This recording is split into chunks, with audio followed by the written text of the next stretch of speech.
A Igreja Adventista do Sétimo Dia está de volta para mais um programa Fé dos Homens. É um prazer enorme estar na sua companhia. Hoje estou também na companhia do Dr. Paulo Sérgio Macedo, ele que é responsável pelo Departamento de Liberdade Religiosa e Assuntos Públicos da Igreja Adventista do Sétimo Dia, mas também faz parte da direção da Associação Internacional para a Defesa da Liberdade Religiosa. Mais uma vez, bem-vindo por estar connosco, Dr. Paulo Sérgio Macedo. Obrigado, Daniel. Hoje vamos falar sobre liberdade. É verdade que em Portugal nós comemoramos o Dia da Liberdade como 25 de Abril, mas o dia criado pela ONU e proclamado pela Unesco para o Dia Mundial da Liberdade é precisamente o dia 23 de janeiro. Nós ouvimos falar em muitos tipos de liberdade, liberdade de expressão, liberdade religiosa, liberdade intelectual, por isso eu começo precisamente por perguntar o que é a liberdade? Era bom, de facto, que nós em 7 minutos e meio conseguíssemos definir aquilo que os filósofos, os historiadores, os pensadores, os religiosos não conseguiram definir desde sempre, não é? Se nós formos ao nosso dicionário, nós vemos a liberdade como sendo definido como a condição de ser livre. Quer dizer, é tautológica a definição que nós vemos. Procurando um pouco mais, ouvimos dizer que a liberdade, ou lemos que a liberdade é a condição de poder agir em função da consciência ou da vontade e de tentar não afetar a liberdade dos outros. Já implica aqui a definição pela negativa, que é um conceito de facto extremamente difícil de definir. Há alguns que o procuram de fazer pela negativa ou pela prática. Por exemplo, uma das pessoas que é conhecida hoje como tendo sofrido muitos anos, nossa contemporânea pela liberdade, Aung San Suu Kyi, ela diz que de facto a prisão é a liberdade, portanto é condicionante pelo medo, e a liberdade é a ausência do medo. O medo realmente é um conceito muito importante relativamente ao que se pensa, ao que se diz e ao fenómeno do que é ser livre, à condição de ser livre. Mas talvez aquela definição que eu procurei trazer, que se adequa mais à nossa passagem para aquilo que é o compartimento, digamos assim, da liberdade, é a definição de um antigo presidente norte-americano chamado Herbert Hoover. Ele diz algo muito interessante quando diz que a liberdade é a janela aberta que deixa entrar o espírito e a dignidade do homem. Eu acho que, de facto, esta noção do que é a consciência humana, da dignidade humana fundada na nossa fraternidade, a possibilidade de se poder expressar, de poder viver e agir de acordo com a sua consciência, é a definição da liberdade. Infelizmente, nós procuramos setorizá-la ou compartimentá-la em várias outras palavras e dá acesso a algo que é fundamental nós compreendermos nos dias de hoje e na história em geral, a liberdade de reunião, nós podemos estar reunidos com pessoas em liberdade, a liberdade de associação, de podermos definir interesses comuns e podermos expressá-los livremente, a liberdade de expressão, obviamente, quer sob o ponto de vista da comunicação social, da imprensa, do próprio discurso, da palavra. Nós necessitamos dessas palavras junto à liberdade para definir a expressão da própria liberdade. E dentro disso nós temos, obviamente, também a liberdade religiosa, que, como disseste bem, a Igreja Adventista procura promover e defender pelos seus meios. Precisamente por falar em liberdade religiosa, comemorou-se em 2019 pela primeira vez, no dia 22 de junho, o Dia Nacional da Liberdade Religiosa. Qual a importância de surgir essa efeméride? É, obviamente, extremamente importante. O dia 22 de junho, neste caso de 2001, marcou a aprovação da Lei da Liberdade Religiosa em Portugal. O facto de, em 2019, se ter assinalado nessa data a votação do Dia Nacional da Liberdade Religiosa e do Diálogo Interreligioso demonstra, sob o ponto de vista social, o modo como em Portugal o fenómeno religioso é aceite. E nós vivemos, de facto, um momento e uma situação em Portugal relativamente a este assunto que nos deve deixar felizes, em primeiro lugar, como cidadãos, mas também particularmente empenhados em promover essa atenção relativamente aos direitos de consciência, de culto e de religião de todos os cidadãos em Portugal. E por isso foi aprovado com uma proposta do Alto Comissariado para as Migrações, da Comissão da Liberdade Religiosa, foi aprovado pela Assembleia da República esse dia. Comemorou-se o ano passado, este ano, como disseste no início, na apresentação, é comemorado, como em todos os anos, o dia 23 de janeiro, como o Dia da Liberdade Religiosa no mundo, o Dia da Liberdade no mundo, que implica a liberdade religiosa também. E a Igreja Adventista junta-se também a essa preocupação, a essa promoção, No dia 18 de janeiro tivemos, por exemplo, nas igrejas adventistas pelo país, uma reflexão especial sobre a liberdade religiosa e também discussões e debates sobre como é que podemos intervir de forma a chamar a atenção para aqueles que não a têm e para continuar a defender e a promover a liberdade religiosa para aqueles que a têm, como no nosso país. Num país como o nosso, que augura até dizer que é um país que facilita a liberdade religiosa, podemos dizer ou podemos questionar se existe ainda algum obstáculo à liberdade religiosa em Portugal? É óbvio que aqui e ali nós poderemos verificar algumas, e ao nível da Associação da Liberdade Religiosa recebemos alguns apontamentos, queixas, reclamações, se quiser chamar assim, de pessoas que veem aqui e ali a sua liberdade posta em causa. Eu penso que hoje, ao contrário do que acontece em muitos países do mundo, isso não se dá como um fenómeno que parte de um quadro constitucional ou legal ou governamental, não é aí que estão os obstáculos. Nós temos, de facto, um quadro, sob o ponto de vista da liberdade religiosa, excepcional e, diria eu, até exemplar. Acontece muitas vezes, sob o ponto de vista dos empregadores ou até, por vezes, nos relacionamentos pessoais, um grande desconhecimento em relação a esse quadro legal, faz a que haja uma atitude, muitas vezes até por ignorância, e diria eu que não por falta de respeito, possa não ser cumprido. E depois há casos ostensivos em que as pessoas veem a sua religião, a sua consciência religiosa afetada por comentários, por insultos, que eu gosto de pensar também que partem mais da ignorância do que da maldade humana. É uma forma um pouco mais otimista de ver o assunto, que nós procuramos, por um lado, denunciar, mas com pedagogia também alterar esses comportamentos. Significa então que, apesar do bom caminho que tem sido percorrido, ainda há caminho pela frente a fazer, não é? Há um caminho a fazer e eu agradeço a oportunidade de termos falado nele neste programa. Muito bem, Dr. Paulo Sérgio Macedo, foi um prazer. Certamente teremos outras oportunidades para estarmos juntos. Quanto a si, despedimos-nos. Voltamos para o próximo programa, se Deus quiser.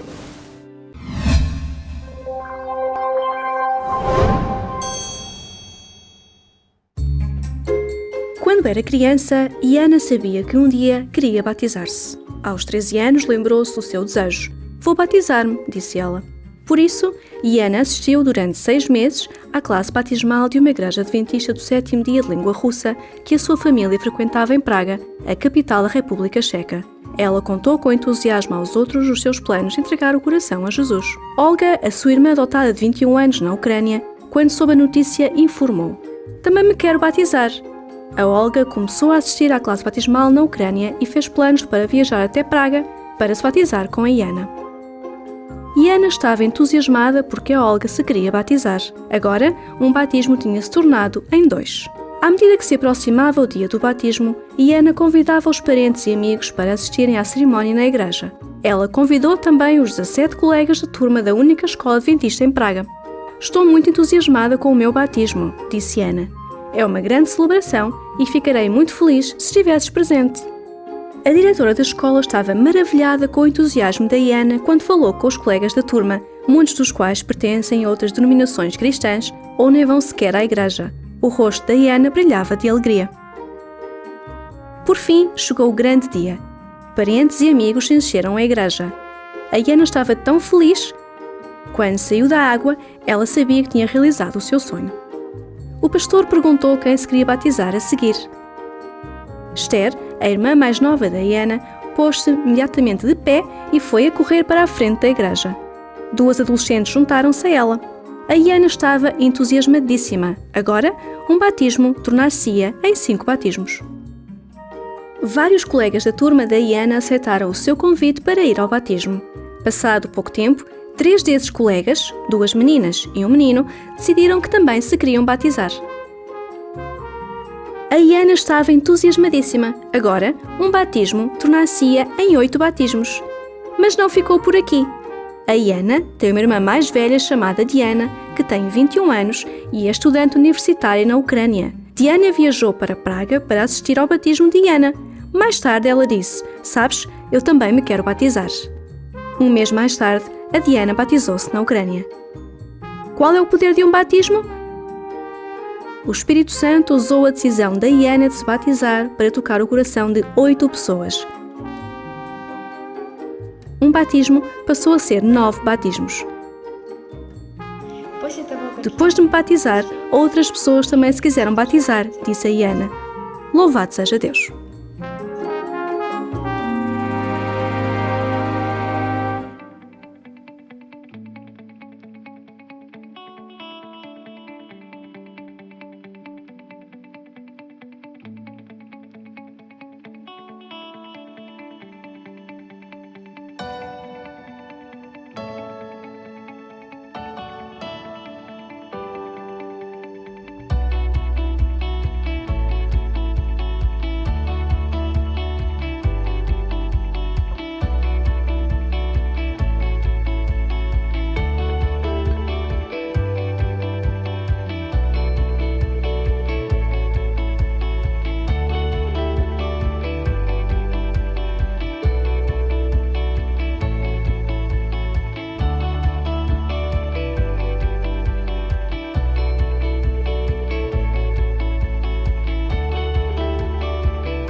Seja teu, dá-me amor no lar, faz-me renunciar ao eu, faz-me mais amar.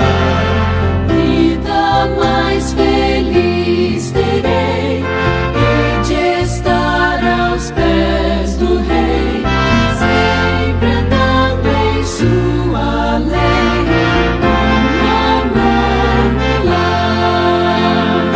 Com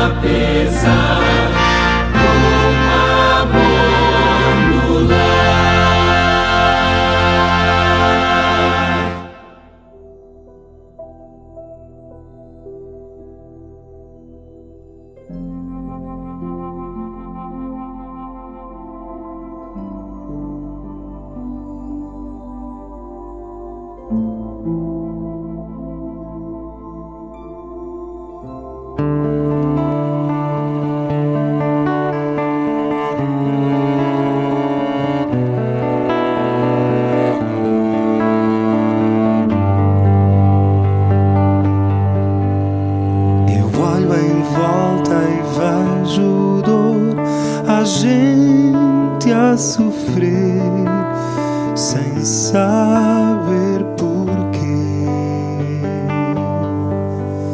Já não conseguem encontrar razão para viver, razão para sonhar, razão para cantar.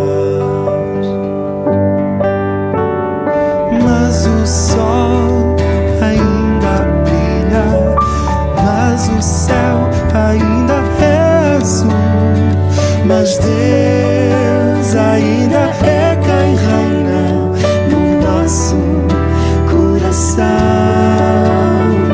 Por isso há razões para viver, por isso há razões para sonhar. Por isso eu louvo, eu canto ao Senhor, que por mim tudo fez. Certeza, esperança Ele me dá. Posso viver em paz a vida inteira Ele me dá. E hoje sou tão feliz, salvou-me da morte e hoje sai para sempre viverá.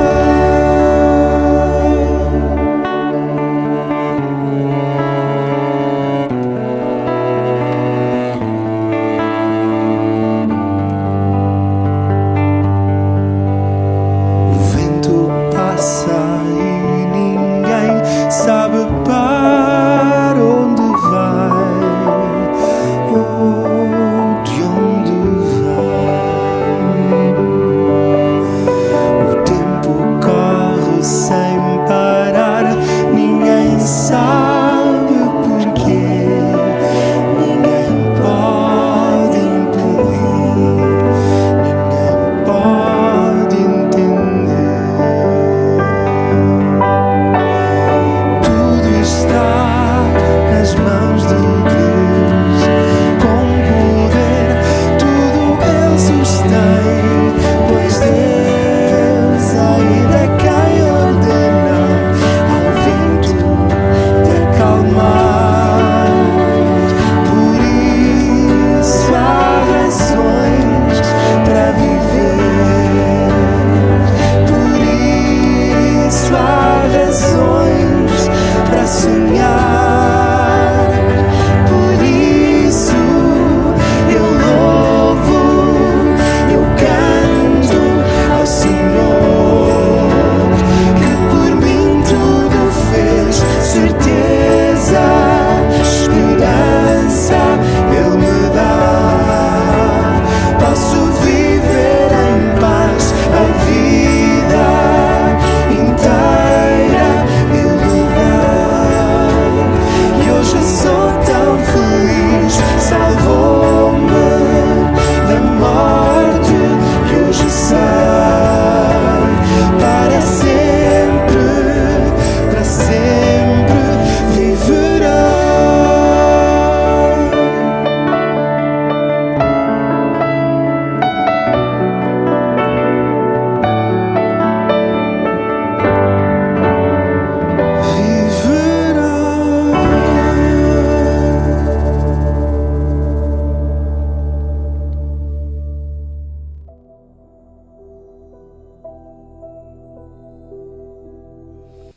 É lares sem religião, filhos sem proteção. Eu diria mais: lares sem religião, filhos sem salvação.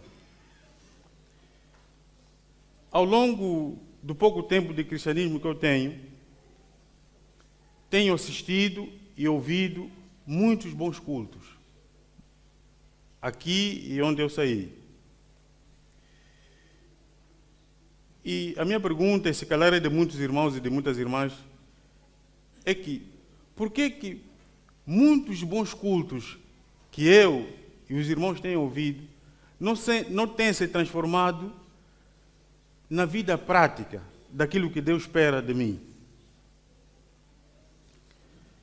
No passado dia 8, o irmão Carlos Macedo fez aqui um grande apelo para um comportamento sadio entre marido e mulher na condução do lar. Por que eu não ponho em prática? Por que nós não colocamos em prática esses ensinos? Às vezes, depois de um bom culto aqui, tão logo saiamos, nos despedimos dos irmãos, às vezes antes de chegarmos para o carro, para aqueles que têm, ou antes das paragens do transporte, já estamos de cara trancada, mal virado para o esposo ou para a esposa ou para o próximo. E a minha pergunta é, o que serviu o sermão que nós ouvimos? O cristianismo, nos países de orientação cristã, tem sido muito combatido porque o inimigo ou o mundo das trevas, sabendo que nos países ou nas zonas onde o cristianismo não é a religião mora, ou seja, não é religião em prática, não se preocupa com essas localidades. Mas nos países de orientação cristã, onde a religião é cristã, o mundo das trevas trabalha fortemente nos lares para que o cristianismo ou não se desenvolva ou nem sequer exista. Mas, nessa manhã queremos dizer que Deus tem o lar como um verdadeiro refúgio, como um muro de proteção para as crianças e para os filhos. Mas por que não tem sido o lar, o verdadeiro muro de proteção, o lugar de refúgio para as crianças, para os filhos e para a família em geral?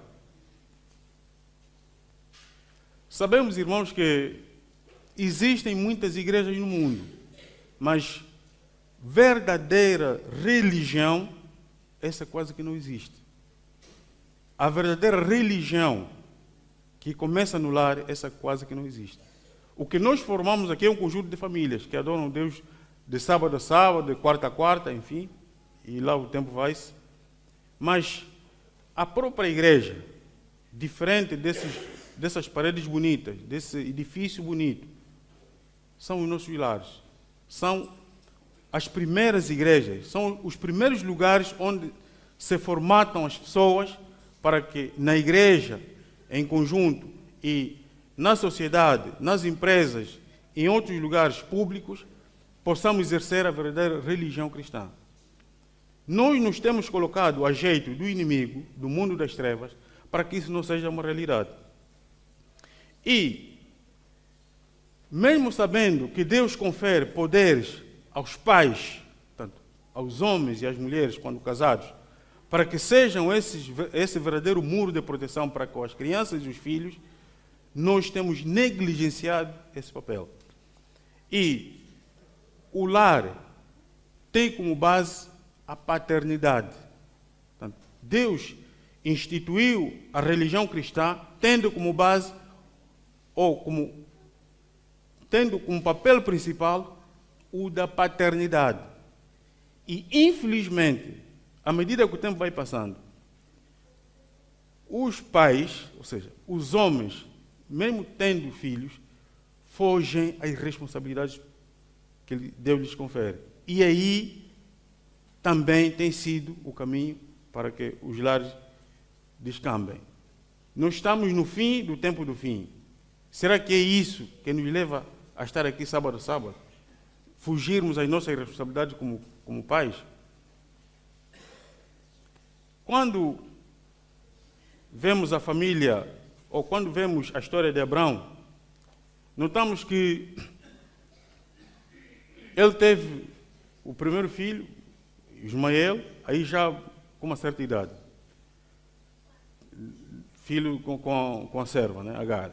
Depois teve o filho da promessa, conforme a aliança com o Senhor, nosso Deus, Isaac já muito velho, quase que não era filho.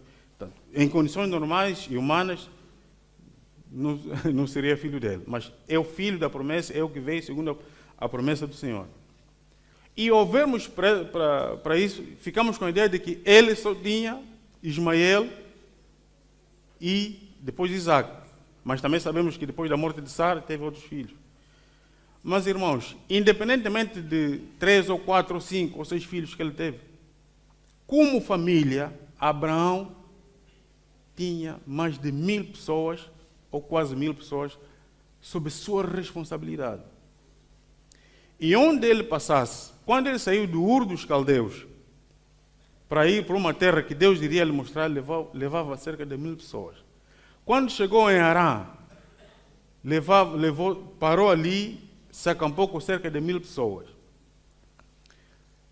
Com essas palavras, a minha pergunta, e que fique na reflexão de todos, é: quem é adorado no meu lar? Quem é que é adorado em nossos lares? Assim, estamos em condições de abrir as nossas Bíblias no livro de Gênesis, capítulo 12, verso 7. Quem é adorado em nossos lares? Gênesis 12, verso 7, eu tomo a leitura.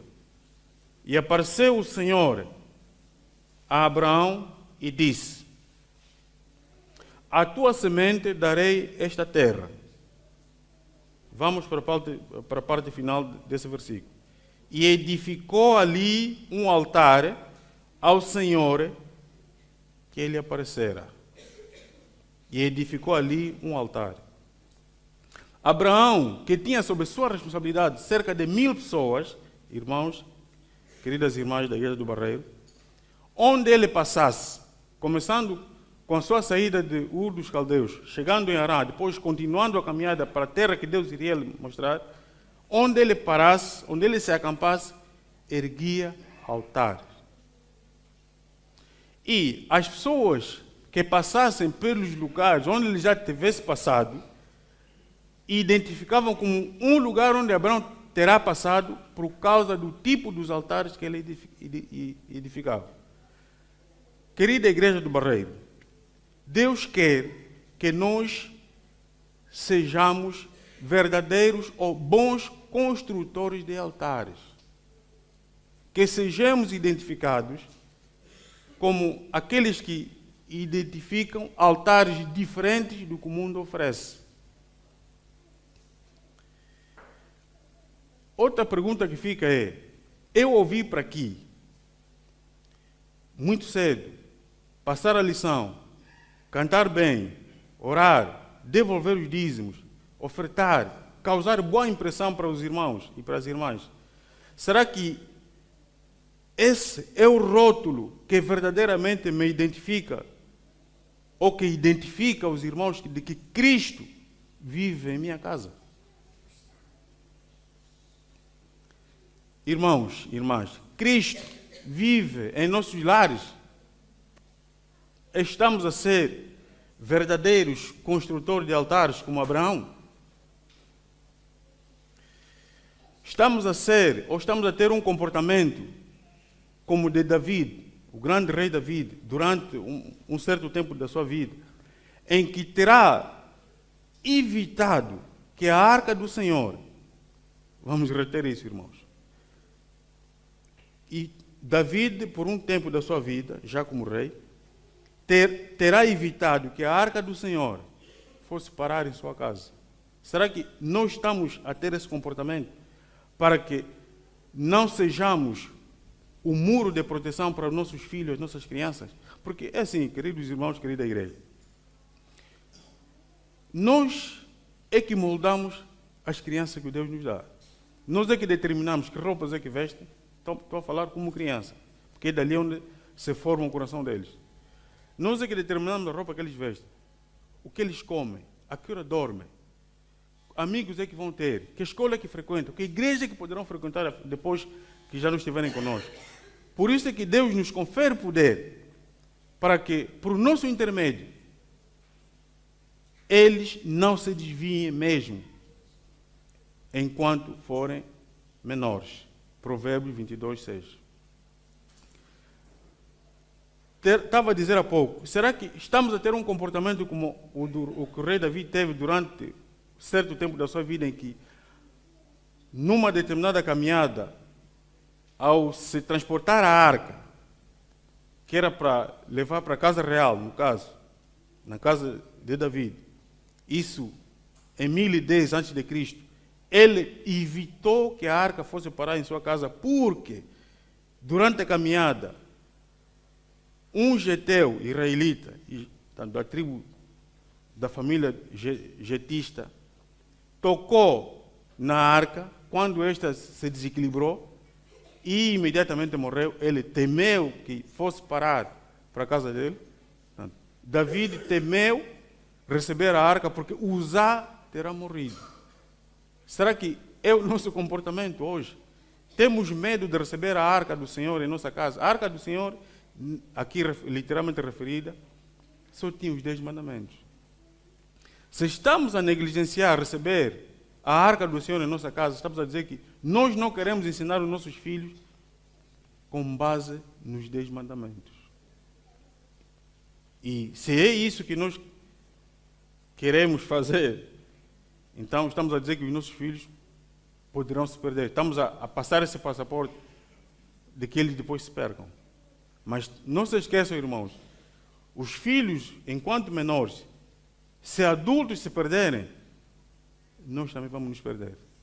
E não é isso que não é esse o nosso fim aqui na igreja.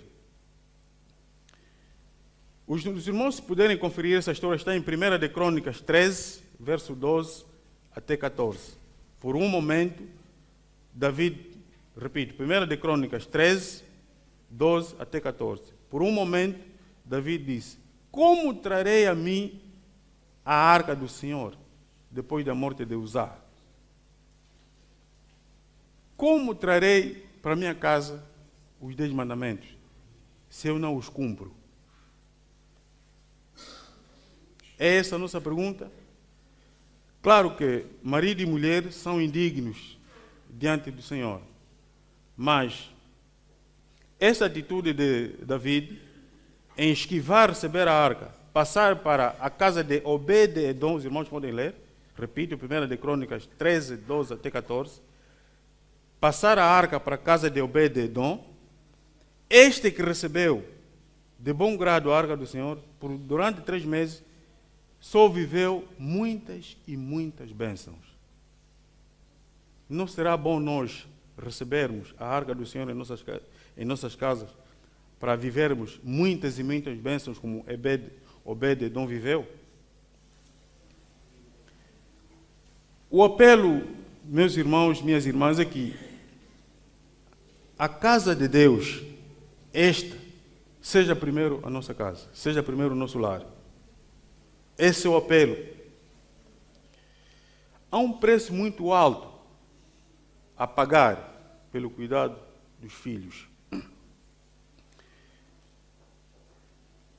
Cuidá-los para dormirem cedo. Cuidar da saúde deles. O que eles comem. E a pergunta que fica é: como eu vou trazer a arca do Senhor para a minha casa? É possível, nos dias que correm, eu trazer a arca do Senhor para a minha casa? Hoje, no mundo secularizado, pós-moderno, é possível fazer-se isso? É possível. Como? Com o culto da família. Como é que nós representamos Deus em nossos lares? O pai, que é a figura que ultimamente vai se descuidando do cuidado para com os filhos, é o representante de Deus Pai em nossas casas, em nossos lares. Os filhos, as crianças, e depois os filhos, à medida que forem crescendo, já não nos tratamos de criança, mas os filhos, são representantes do Deus, ou do Filho, portanto, Deus o Filho, em nossos lares. E a mãe é a representante do Deus Espírito Santo em nossos lares. Se isso estiver a funcionar, não teremos receio de receber a arca do Senhor em nossos lares. Porque vejam, irmãos, a mãe que se move lá em casa, a mãe que tem mais o tempo com os filhos, não porque hoje também devemos empurrar isso, não, mas é assim que Deus trabalha com o ser humano. A mãe que tem mais cuidado, é que tem mais sensibilidade. Mas isso não descura que o pai fuja da sua responsabilidade. Porque a figura, à medida que a mãe vai convencendo os corações do pecado, da justiça e do juízo, a figura do pai tem que ser presente. Segundo pesquisas, há um índice elevado de homossexualismo porque há fuga, assumida ou não, da paternidade. E também há um índice elevado de lesbianismo porque os pais discutem muito à frente dos filhos. Estamos a ser apelados essa manhã, querida igreja, queridos irmãos, queridas irmãs, para evitarmos essas práticas.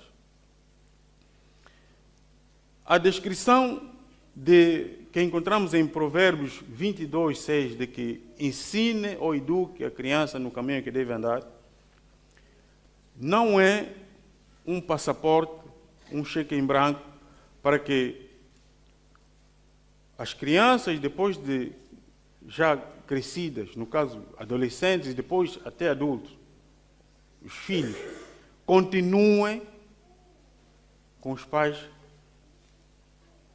para sempre. Ou seja, o que vemos ultimamente? Eu vou fazer tudo por tudo para que o meu filho não saia de casa.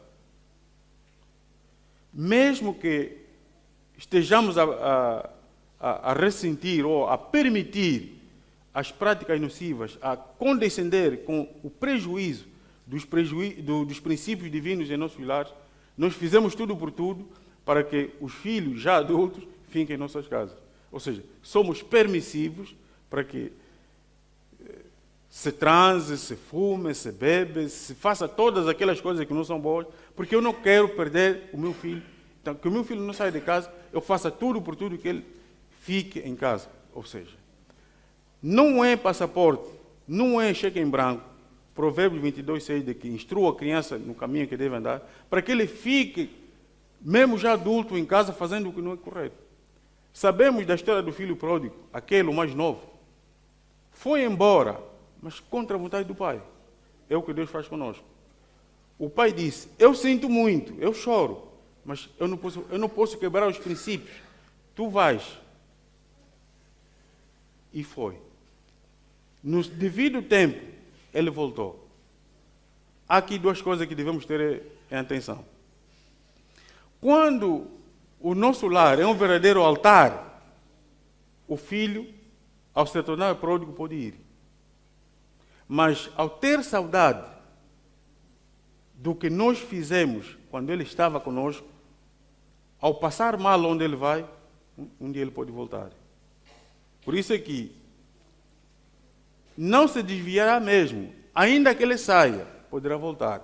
Mas se no nosso lar não há um verdadeiro altar, que é o culto da família de manhã e à noite, onde, irmãos queridos, eu também estou em déficit nessa situação, mas nessa manhã sou apelado a fazer isso. Se faço com deficiência, que faça com mais vigilância. Portanto, se no lar houver o culto da família, de manhã e à noite, cantar 2, 3, 4 hinos, ler a Bíblia, incentivar, isso é um preço alto, cria preguiça. O inimigo não quer. Hoje sai-se muito cedo e volta-se muito tarde. Trabalhamos muito para quase nada. Mas é isso que o inimigo faz. É isso que o mundo das trevas quer, para que o nosso lar não seja o primeiro céu, enquanto aguardamos Jesus voltar. Repito, irmãos, se tivermos o culto da manhã, o culto da tarde, e nessa corrida desenfreada à procura do pão, se um dos cônjuges sair primeiro, o que ficar ou o que sair depois, que faça esse papel. Que faça o culto com as crianças. Porque se de pequeno não fizermos isso, irmãos, quando adultos, eles vão se desviar mesmo. Mas dizia há pouco, na introdução, Se eles se desviarem, nós também não vamos para o céu. E não é por isso que nós estamos aqui. Outro aspecto que realça o nosso sermão essa manhã é que há muita indiferença entre os casais. Há tanto desacordo, há muito disfarce, há muitas discussões. Durante, se calhar, vários dias, os casais dormem com pecado, não dormem com perdão. Será que Amós, a palavra de Deus em Amós 3:3, está-se a cumprir na nossa vida? Ou seja, nós queremos que isso se cumpra mesmo na nossa vida. Nós juramos fidelidade no altar para casar. Um dia nos juntamos, no civil ou em algum lugar, para ficarmos juntos até que a morte nos separe, ou uma outra causa. Mas queremos viver em desacordo o tempo todo. Amós 3:3. É isso que Deus espera de nós? Não, não é isso. Continuando, dizia que, ultimamente, olhando para essas situações desagradáveis que acontecem entre os casais, muitas pessoas chegam à conclusão de que é difícil viver a dois. É difícil eu suportar essa mulher. É difícil eu suportar esse marido. E se é essa a linguagem que a gente alimenta, fica difícil instruir o caminho, a criança no caminho que deve andar. Tudo que enaltece o reino das trevas, irmãos, deve ser substituído com os altares que distinguem a nossa vida familiar na igreja e fora dela. Tiramos tempos para jejuar e orar pelos filhos. Essa é outra receita que recebemos da palavra de Deus. Oramos e jejuamos pelos filhos. É difícil jejuar. É duro às vezes. Mas é melhor sacrificar-se agora do que no fim colocar as duas mãos pela cabeça e ver os filhos perdidos. Mas se eles estiverem perdidos, porque quando pequenos nós não fizemos a nossa parte, nós também não iremos. Entendemos pela palavra de Deus que vivemos no fim do tempo do fim. E se estamos a viver no fim do tempo do fim, é tempo da profecia de Malaquias 4, versos 5 e 6, se cumprir nas nossas vidas. Repito, irmãos, se pela palavra de Deus conseguirmos entender que estamos a viver no fim do tempo do fim, é a ocasião do texto de Malaquias 4, versos 5 e 6, se cumprir nas nossas vidas. Que diz que é tempo dos pais se converterem nos filhos e os filhos se converterem nos pais. Como é que é possível construir altares diferentes do que o mundo constrói?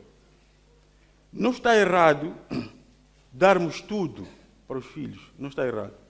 iPhone, iPads, TVs. Não está errado isso. Mas outra pergunta que não se quer calar é: quando o ancião, quando o pastor, quando o diácono, quando o irmão da igreja, quando um colega de trabalho, cristão ou não, ou de escola, vai à nossa casa, quem é que ele identifica em nossa casa? TV, iPhone, iPad, o que é que ele identifica? Cristo vive em nossas casas ou não? Para os irmãos que têm, é um desafio que eu lanço, que têm as casas com mais quartos, seria bom se tivesse um lugar separado para se encontrar com Jesus todos os dias. Se a sala da televisão é propícia para receber Jesus, que seja a sala. Se é o quarto do casal que é propícia para receber Jesus, que seja o quarto. Se é o quarto de um dos filhos, que seja. Mas se não for um desses, que se arranje um lugar para se encontrar com Jesus todos os dias. Atenção, o apelo não é para adorar o lugar, é para adorar o Deus do lugar. Devemos criar os filhos para o céu. Vamos colocar nos filhos o amor a Jesus e a obediência aos 10 mandamentos.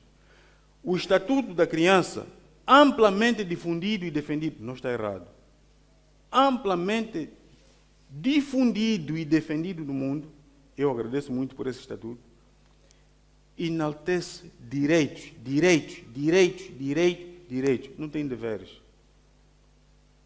Como isso pode? Como é que os filhos como é que as crianças só têm direitos e não têm deveres? Se eles não têm deveres, como é que vão obedecer os pais? E se não obedecem os pais, como é que vão obedecer aos 10 mandamentos e o dono dos 10 mandamentos? É tempo de revertermos esse quadro. Sempre que negligenciarmos o nosso verdadeiro papel como pais e mães para movermos os corações dos filhos e se converterem à religião cristã como Deus quer, sempre que negligenciarmos esse papel, seremos acusados por Deus como ele acusou Eli. O pastor Eli, ou o sacerdote Eli, aquele que também ensinou Samuel, por um tempo da sua vida, ele falhou. Como? Permitiu que os filhos não saíssem de casa, fazendo tudo o que quisessem.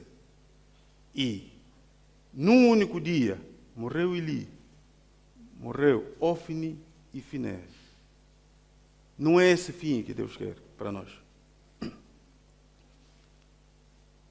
Não devemos deixar que os filhos já adultos não saiam de casa só porque queremos protegê-los, mesmo com os erros que tiverem que praticar. No livro Orientação para a Criança, da irmã Ellen Harmon White, nas páginas 241, tem essa seguinte passagem que eu quero ler para os irmãos. Pais condescendentes, de amor fácil, temem exercer completa autoridade sobre seus filhos desgovernados, para que não saiam de casa. Seria bom deixá-los sair de casa, do que viver a generosidade dos pais, pisando toda a autoridade humana e divina. E seria uma experiência proveitosa para que aprendessem que a vida custa ganhar. Irmãos, se a gente cobrir os erros dos nossos filhos só porque eles não podem sair de casa, vamos alimentar aqueles vícios errados. Eles e nós vamos nos perder como Eli se perdeu. Não é esse o fim que Deus quer para a minha casa e para a casa dos irmãos aqui presentes. Se o que estamos a falar nesta manhã, o que Deus nos orientou a passar, está exagerado, vamos atentar aqui para 6 situações que têm acontecido ultimamente e cada um tira a sua conclusão. Há 40 anos atrás, ou um pouco menos, as crianças eram gentis para com os pais. Hoje, nós os pais é que devemos ser gentis para com as crianças. É isso que Deus espera. Há 40 anos atrás, todas as pessoas adultas queriam ter pelo menos um filho. Hoje, muitas pessoas não querem ter nenhum. Adultas. Há 40 anos atrás, os filhos, as crianças, respeitavam os pais. Hoje, os pais têm que respeitar os filhos, mesmo quando esses, ainda crianças, 3, 4, 5, 6 anos, 10, 11, chamem os pais por tu. Há 40 anos atrás, o casamento era fácil e divorciar-se era difícil. Hoje, o casamento é difícil e divorciar-se é muito fácil. Há 40 anos atrás, queridos irmãos, conhecia-se todos os vizinhos. e éramos queridos diante da nossa vizinhança. Hoje, os vizinhos não nos conhecem.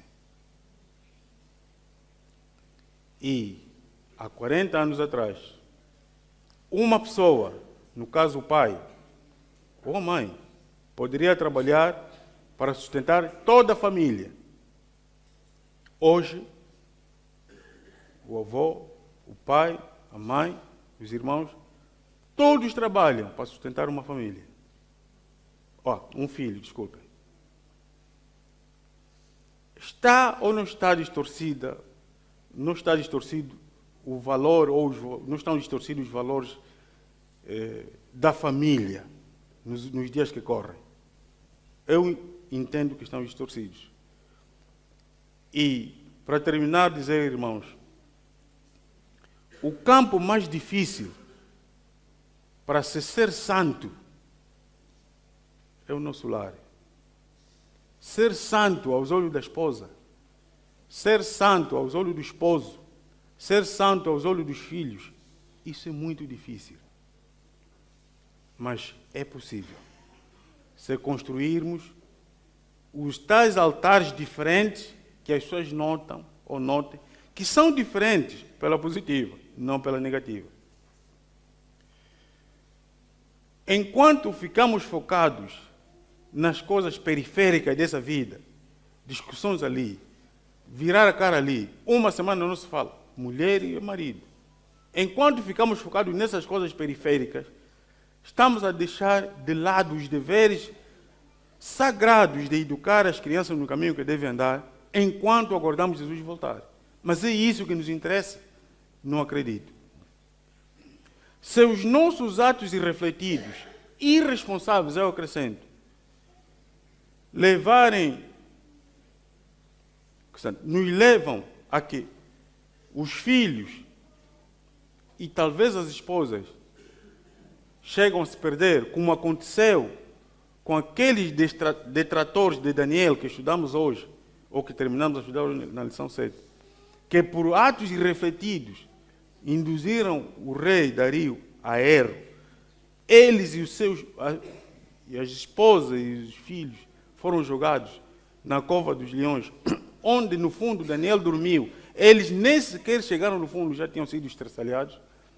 Portanto, se os nossos atos irrefletidos forem sempre esses de negligentemente não cuidar do verdadeiro papel que Deus nos confere para levar as crianças aos pés dele, e depois, quando crescidos, se desviarem e voltarem para esse caminho, irmãos, eu não estou a fazer nada aqui. Nós não estamos a fazer nada aqui. Convinha que refletíssemos nos valores sagrados e espirituais que Deus espera para cada família que nós representamos. Será que vamos preferir dormir sempre com pecado em vez de dormir com perdão? Eu tenho aprendido que, apesar do livre-arbítrio que Deus nos confere ainda, e continuará a conferir, é muito difícil se perder. E é mais fácil ganhar a vida eterna. Pode parecer uma confusão, mas é verdade. É muito difícil se perder. Por quê? Porque Deus é muito paciente. Então, aproveitemos essa oportunidade para que a esposa desenvolva o seu verdadeiro papel, mover os corações dos filhos e de toda a família, convencer do pecado, da justiça e do juízo, sem o pai estar ausente da família. Porque a ausência do pai na família tem trazido descambo a muitos lares, e as sociedades que nós vemos hoje são quase que um caos. Então, o nosso Deus que é bom, nos faça compreender melhor essa mensagem. Que cada um de nós não se coloque a jeito do mundo das trevas para ser usado para a perdição. Que Deus nos abençoe e continuemos a orar uns pelos outros e por nós mesmos e por nossas famílias. Para nós, terá sido uma oração. E esperamos que Deus tenha aceito esse culto. Em Jesus, dizemos amém.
Deixei de vaguear pelas sendas do mal, com Cristo no meu coração. Meus muitos pecados fui logo entregar, com Cristo no meu coração.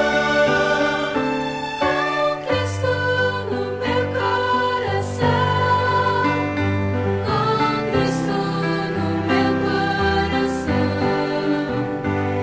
alegria sem par meu ser inundar.